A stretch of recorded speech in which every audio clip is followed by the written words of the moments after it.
성도 여러분 안녕하십니까? 하나님 말씀 마태복음 13장 45절 또 천국은 마치 좋은 진주를 구하는 장사와 같으니 극히 값진 진주 하나를 발견하며 가서 자기의 소유를 다 팔아 그 진주를 사느니라. 오늘 저는 이 말씀을 중심으로 세상에서 가장 많이 남는 장사라는 제목으로 하나님 말씀을 증거하도록 하겠습니다. 오늘 제가 이 자리에 서서 보니 우리 얼마 전에 결혼한 안지혜, 권정윤 우리 두 부부가 같이 앉아 있는데 그동안 함께 인사할 기회를 갖지 못했습니다. 여러분 저 뒤에 앉아 있는데 잠깐 일어서 주시겠습니까? 이 가정이 참으로 화목하고 성결한 재림 신도의 가정으로 살아갈 수 있도록 여러분 축하의 박수 부탁드리겠습니다.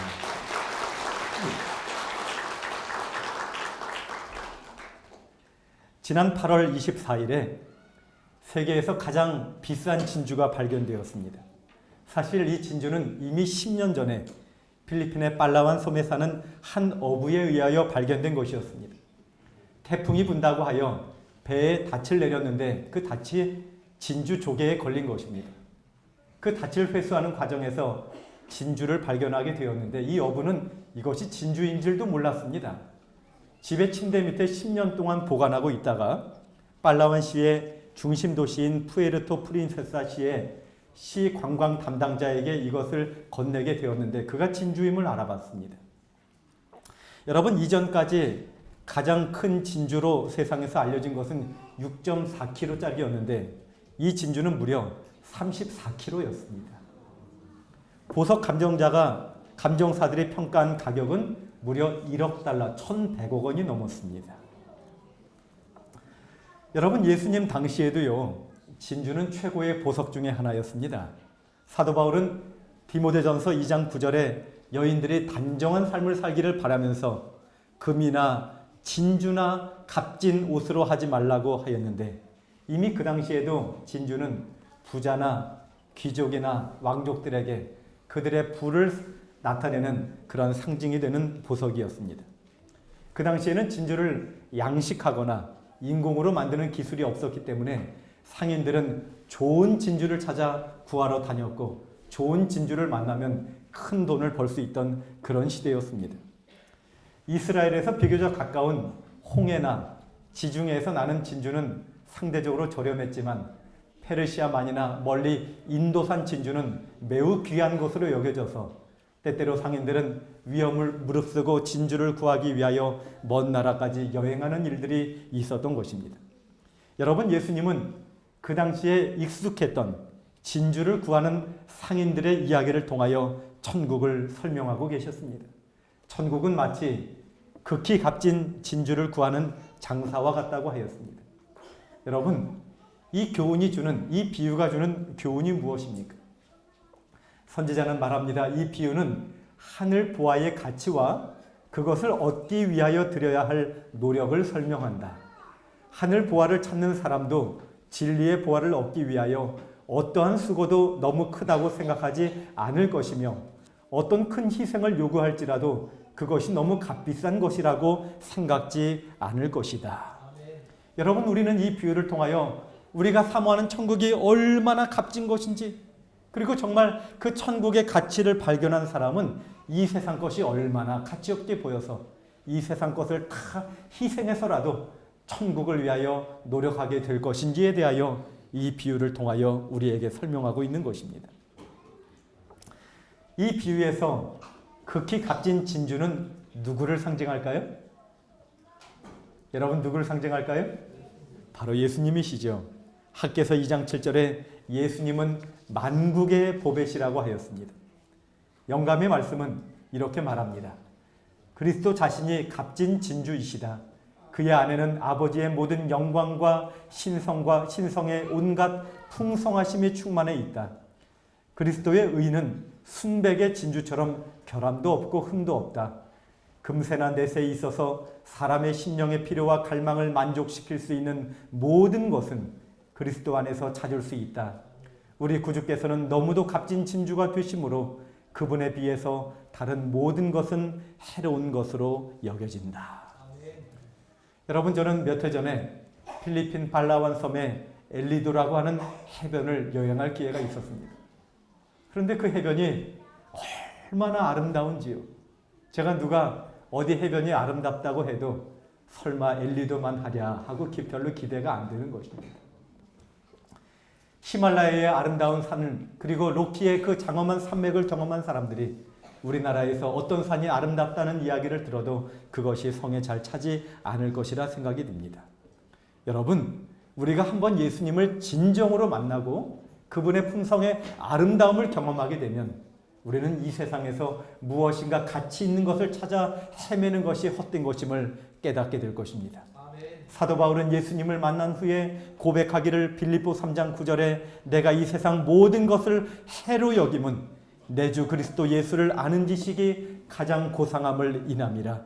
내가 그를 위하여 모든 것을 잃어버리고 배설물로 여긴다고 하였습니다. 아멘. 여러분, 예수님을 발견하고 났더니 세상 것은요 배설물처럼 여겨졌다는 것입니다. 오늘 성경에 보면 극히 값진 진주를 찾아 나선 한 상인이 있었습니다. 그리고 마침내 귀한 진주를 발견하게 됩니다. 그 진주를 본 다음에 상인은 온통 그의 마음이 그 진주에게 매료된 것입니다. 그의 인생에 한 가지 목표만 남게 되었는데 그것은 그 진주를 사는 것이었습니다. 자나깨나 그의 머리 가운데는 진주 생각밖에 안 났던 것입니다. 그래서 그 진주를 사기 위하여 그동안 자신이 가지고 있었던 모든 보석들을 다 팔게 된 것입니다. 그래도 조금 부족해서 그의 집도 팔고 그의 다른 모든 것들을 정리하게 된 것이지요. 그에게 있어서 진주는 사도 그만 안 사도 그만이 아니라 반드시 내 일생을 걸고서라도 사야 하는 그러한 분명의 인생의 목표가 되어버린 것입니다.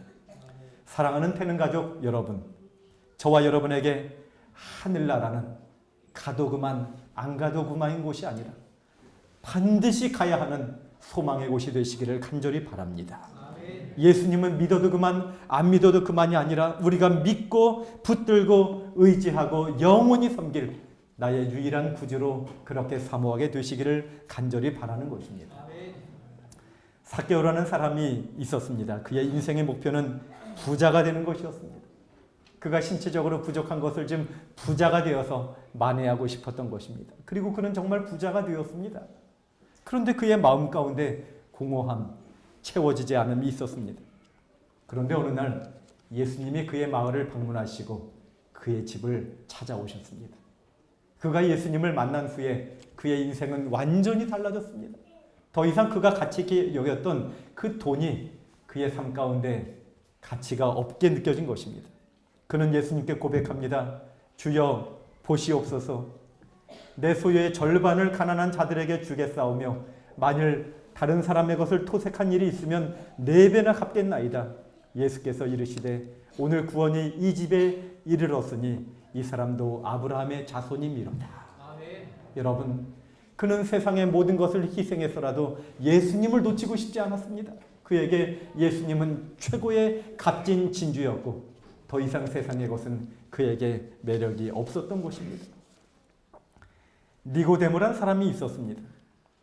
이 사람은 예수님을 만난 후에 예수님의 말씀을 묵상하게 되었고 예수님의 삶을 관찰하게 되었습니다. 그리고 마침내 그의 마음 가운데 예수님이 이 세상에 참된 구주시라는 사실을 깨닫게 되었습니다. 시대소망 177페이지 보면 예수님께서 부활하시고 승천하신 후에 교회가 어려움에 처했을 때 니고데모는 그의 모든 재산을 팔아서 하나님의 교회의 복음 사업을 돕는 일에 힘쓰게 되었다고 말합니다. 그는 세상 재물에는 가난해졌지만 그의 마음 가운데 평생 떠나지 않을 참된 가치, 진주 대신 예수님을 발견하게 된 것이지요. 아멘. 여러분, 우리 재림교회의 최초의 외방 선교사인 J.N. 앤드루스, 그는 한때 법관을 꿈꾸던 꽤 두뇌 명석한 그러한 전도 유망한 청년이었습니다.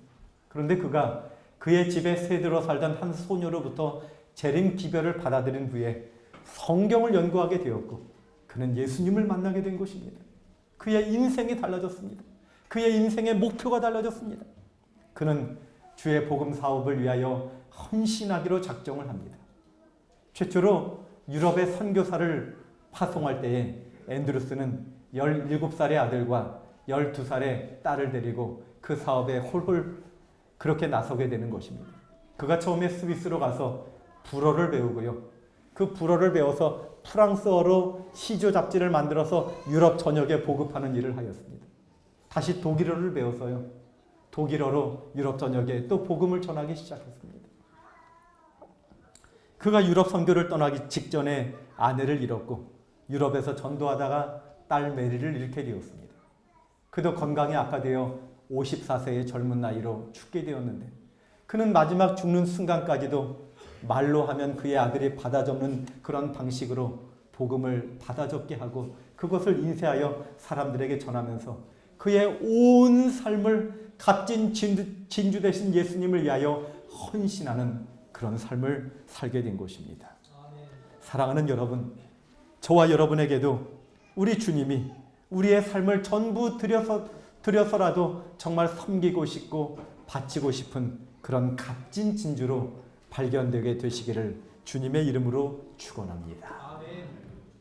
여러분, 사실 이 값진 진주의 비유는요, 바로 전에 나오는 값진 보화의 비유와 쌍둥이입니다. 마태복음 13장 44절에 천국은 마치 밭에 감추인 보화와 같으니 사람이 이를 발견한 후 숨겨두고 기뻐하며 돌아가서 자기의 소유를 다 팔아 그 밭을 사느니라. 여러분, 내용이 거의 같지 않습니까?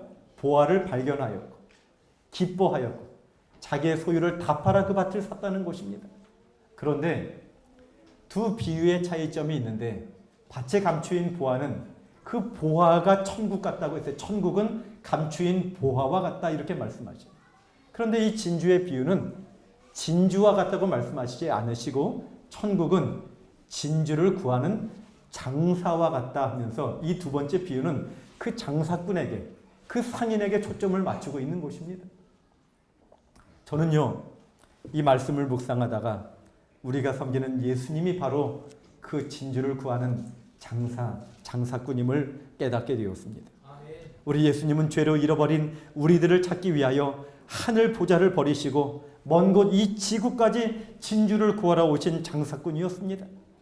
장사꾼이 조개 가운데 숨겨진 진주를 발견하듯이 주님은 죄 가운데 묻혀있는 우리를 하나님의 보석으로 보아주시고 진주로 보아주시고 우리를 사러 이곳까지 오신 것입니다. 여러분, 주님이 보실 때 우리는 진주보다 귀한 존재인 것입니다. 이사야 49장 5절에 나는 여호와의 보시기에 존귀한 자라고 하였습니다. 여러분 따라하십시다. 나는 여호와의 보시기에 존귀한 자라. 사람이 어떤 말을 한다 할지라도 적어도 나는 우리를 만드신 하나님 보시기에 존귀한 자임을 기억하게 되시기를 바랍니다. 말라기 3장 17절에 주님은 우리를 그분의 특별한 소유로 삼을 것이라 하였습니다. 스가랴 9장 16절에 종국에 우리는 면류관의 보석같이 하나님의 땅에서 빛날 것이라 하였습니다. 오 여러분, 우리를 진주로 여겨주시고 우리를 구하기 위하여 이곳 먼 곳 지구까지 오신 장사꾼 대신 예수님의 사랑을 인하여 감사하십시다. 상인은 자기의 소유를 다 팔아 그 진주를 샀다고 했는데 우리 예수님은 우리를 구하기 위하여 그분의 모든 것을 지불하시고 십자가에서 그분의 마지막 생명까지 지불해 주신 것입니다. 여러분, 지난 9월 9일 새벽에 서울 마포구의 5층 건물에서 불이 났습니다. 성우가 되기를 꿈꾸며 학원 근처에 있는 이 건물에서 원룸을 얻어 살던 취업준비생 28살의 안치범 청년은요, 가장 먼저 발견하고 뛰쳐나와서 119에 신고를 하였습니다. 그런데 그 건물에는 21개의 원룸들이 있었습니다. 그 사람들이 아직도 모르고 잠자고 있었습니다. 그는 그들을 구하기 위하여 불이 타오르는 건물로 다시 뛰어들게 되었고 21개 초인종을 전부 누르고 문을 두드리면서 빨리 나오라고 불이 났다고 그렇게 외친 것입니다. 그렇게 그가 외친 덕분에 그 건물에는 한 명의 희생자도 나오지 않았는데 정작 자신은 그렇게 뛰어다닌 다음에 5층 옥상 입구 부근에서 유독가스에 질식하여 쓰러졌고 11일 만에 숨지게 된 것입니다. 여러분, 이 손이 그가 병원에 실려왔을 때 병원 직원이 핸드폰으로 찍은 그의 손입니다. 불에 그슬린 저 손을 보면서 저는 우리 예수님의 십자가에 못 박히신 손이 생각이 났습니다. 시대의 소망은 말합니다. 흠없는 하나님의 아들이 십자가에 달리셨으며 그분의 살은 채찍에 맞아 찢어졌고 그처럼 자주 축복하시기 위하여 펴시던 그분의 손은 나무 막대기에 못 박히셨다. 사랑의 봉사로 피곤할 줄 모르던 그분의 발도 나무 기둥에 못 박히셨고 그분의 고귀하신 머리는 가시관에 찔리셨다. 그분의 떨리는 입술은 비통의 부르짖음을 발했다. 그분이 참으신 모든 것, 곧 그분의 머리와 손과 발에서 흘러내린 핏방울과 그분의 몸을 괴롭힌 고통과 아버지께서 얼굴을 숨기심으로 그분의 영혼을 가득 채웠던 말할 수 없는 고민은 우리 인류 각 사람에게 이렇게 말한다. 하나님의 아들이 이와 같은 죄악의 짐을 지기로 동의하신 것은 다 그대를 위함이다. 이것이 다 그대를 사랑하시기 때문에 그렇게 하신 것이다. 죄를 짊어지신 그분의 거룩한 공의의 진노를 견디시고 그대를 위하여 그분은 죄 자체가 되셨다. 여러분, 우주의 창조주이신 예수님은 우주보다 귀한 주님의 생명을 팔아서 우리를 구원하신 것입니다. 여러분, 우리가 볼 때 세상에서 가장 믿지는 장사를 하신 분이 우리 주님이 아니십니까? 우리가 무엇이 간데 그렇게 값비싼 그분의 생명값을 지불하셨단 말입니까? 주님은 하늘을 투자하여 우리를 사셨습니다. 그리고 우리에게 권면하십니다. 이 세상을 투자하여 하늘을 사라고 말이지요. 여러분, 이 세상에서 내가 가진 재물, 은사, 시간, 나의 삶 값진 것이지만 세상의 것을 팔아 영원한 주님, 영원한 하늘을 얻을 수 있다면 여러분, 이것이야말로 가장 남는 장사가 아니겠습니까? 사랑하는 여러분, 구원은 은혜로 값없이 주어지는 것이지만 사실 우리에게도 할 일이 있습니다. 우리는 이 상인이 힘써서 진주를 구한 것처럼 우리는 주님을 그렇게 찾아야 합니다. 잠언 8장 17절에 나를 사랑하는 자들이 나의 사랑을 입으며 나를 간절히 찾는 자가 나를 만날 것이라고 주님은 말씀하십니다. 여러분, 장사꾼이 진주를 구하기 위하여 자기의 모든 것을 판 것처럼 우리도 그런 심정으로 신앙하라는 말입니다. 여러분, 천국은 마치 가도 그만 안 가도 그만인 것처럼 그렇게 맥없이 신앙하지 마시고 전심전력하시고 전심투구하시고 하나님께 정말 내 온 마음을 다하는 그런 신앙을 우리가 해야 하지 않겠습니까? 선지자는 우리에게 말합니다. 그분은 값없이 주신 선물이시다. 그러나 그분께서 아낌없이 자기 자신 곧 영과 혼과 몸을 바치는 자들에게만 그러하다고 하였습니다. 예수님은 은혜로 구원을 주시지만 우리가 전심으로 주님을 사모할 때 그 구원이 우리에게 그렇게 와 닿는다는 것이지요. 구원은 거저 주시는 선물인 동시에 또한 매매되는 것이다.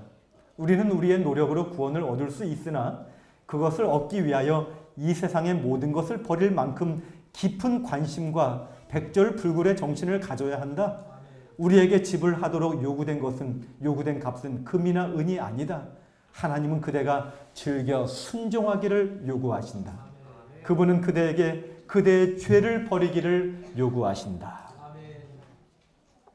사랑하는 여러분,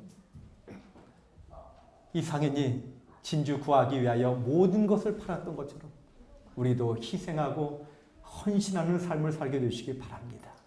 우리 주님께 진정으로 내 자신을 드리고 내 죄를 버리고 주님 앞에 온전한 신앙으로 나가게 되시기를 간절히 바라는 것입니다. 저는 부자 법관의 이야기를 들을 때마다 마음이 아파요. 주님께서 내가 온전하고자 할진대 내 소유를 팔아 가난한 사람 나눠주라 그리하면 하늘에서 내게 보화가 있으리라 했는데 그는 하늘의 보화보다 이 땅의 보화가 더 귀했기 때문에 근심하며 떠나갔다고 했어요. 여러분, 우리가 근면하게 사는 일은 필요한 일이지만 돈이 목적이 되어서 신앙의 손해를 보는 일은 절대로 없어야겠습니다. 우리가 이 세상에 살면서 성공을 추구하는 일은 좋은 일이지만 예수님을 떠난 성공은 결국은 허무한 것이 될 것임이 분명하기 때문에 그렇습니다. 여러분, 해밍웨이가 쓴 노인과 바다를 아시지 않습니까? 이 노인이 84일 동안 고기 한 마리도 잡지 못했어요. 85일째 되는 날 큰 고기를 만나게 되는데 그 고기를 잡는 것인지 끌려가는 것인지 거의 밤낮으로 하루 이상을 사투를 벌인 다음에 고기를 결국 잡았는데 고기가 너무나 커서 배 안에 들일 수가 없는 것입니다. 그래서 이 고기를 배 뒤에 묻고 돌아오는 길에 상어떼를 만나는 것이죠. 상어떼가 그렇게 고생해서 잡은 고기를 전부 뜯어먹는 것입니다. 여러분, 우리가 인생에서 무엇인가 추구하고 달려가고 얻으려고 하는 것들이 이렇게 허무하다는 것입니다. 그것을 위하여 노력하는 인생이 우리 인생이라는 것입니다. 이 소설을 쓴 해밍웨이도 결국 인생의 허무함을 달래지 못하고 자살함으로 그의 인생을 마감하지 않습니까? 영감의 글은 분명히 말합니다. 세상의 면류관을 얻기 위하여 그처럼 열렬하게 투쟁하고 있는 자들은 이 세상의 보화를 사랑하고 덧없는 그 보화의 매력에 속임을 당하고 즐거움을 느낀 자들이다. 나는 예수님을 따르노라고 공언하는 어떤 자들이 세상의 보화를 얻기 위하여 너무도 열망한 나머지 하늘에 대한 그들의 사랑을 잃어버리고 마치 세상 사람들처럼 행동함으로 하나님께서 그들을 세상에 속한 자들로 간주하시는 것을 보았다. 여러분, 우리가 이런 사람이 되어서는 안 되겠습니다. 오늘 비유의 교훈은 더욱 간절히 주님을 붙들라는 것입니다.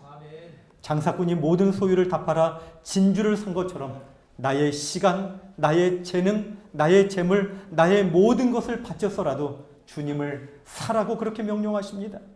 여러분, 우리 주님은 값으로 환산할 수 없는 자신의 생명을 희생하여 우리를 샀습니다. 그 주님이 우리의 죄를 버리고 순종의 삶을 살라고 그렇게 명령하고 계십니다. 여러분, 세상 재미 추구하며 후회할 인생 살지 말고 이 세상에 사는 동안 가장 남는 장사를 하는 것은 이 세상을 투자하여 하늘을 사는 것이 아니겠습니까? 썩어질 것을 투자하여 썩지 아니할 영혼을 사는 것이 아니겠습니까? 여러분, 선지자가 계시 가운데 하늘을 보고 한 첫 마디는 하늘나라는 너무나 값이 싸다는 것이었어요. 우리가 아무리 주님께 헌신할지라도 여러분, 하늘을 위하여 그것은 값싼 헌신이 될 것입니다. 사랑하는 여러분, 세상을 투자하여 하늘을 사는, 정말 이 땅에 사는 동안 주님께 전심전력 그렇게 헌신하시는 귀한 삶을 살게 되시기를 바랍니다. 저는 이제 한 청년의 이야기를 말씀드리며 말씀을 마칠까 합니다. 조지 쉐아라는 한 청년이 있었습니다. 그는 가난하여 대학을 중퇴할 수밖에 없었고 뉴욕에 있는 보험회사에서 일하게 되었습니다. 그의 아버지는 목사님이었고 그는 신실하게 하나님을 섬겼습니다. 어느 날 방송국 편집국장과 사귀게 되었고 그를 통하여 MBC 라디오 방송에 출연하게 되어 노래를 부르게 되었는데 큰 호응을 얻게 된 것입니다. 그 일을 계기로 그는 가수로 데뷔하게 되었고 큰 인기를 얻게 되었습니다. 또 많은 돈을 벌게 되었습니다. 그런데 그가 세상에서 인기를 얻을수록 그의 신앙은 하나님으로부터 점점 멀어지기 시작했습니다. 그는 더 이상 교회를 다니지 않게 되었습니다. 1932년에 방송국으로부터 전화를 받았는데 전속 계약을 맺자고 하면서 이전보다 4배나 많은 돈을 주겠다고 약속하는 것입니다. 그의 인생에는 붉은빛 카페트가 깔린 열린 길이 보이는 것처럼 보였습니다. 근데 그때 그의 마음 가운데 그의 자신을 돌아보게 되었고 하나님을 떠나서 이것이 정말 잘하는 길인가 생각하게 된 것입니다. 그는 무릎을 꿇고 다시 한번 그의 삶을 하나님께 드리기로 결심을 하였고 방송국의 거액의 제안을 뿌리치고 빌리 그레임 목사님이 이끄는 전도팀을 따라다니면서 찬양 사역자로 평생을 헌신하게 되는 것입니다. 그가 그의 신앙의 간증을 담아 기록한 글이 주 예수보다도 귀한 것은 없네라는 찬양이었습니다. 우리 정옥순 집사님 아름다운 목소리로 이 찬양을 한번 들려주시지 않겠습니까? 여러분, 이 찬양을 들으시면서 우리의 삶 가운데 정말 예수님이 얼마나 귀한 분인지 다시 한번 우리 자신을 돌아보게 되시기를 바랍니다.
주 예수보다 더 귀한 것은 없네. 이 세상 부귀와 바꿀 수 없네.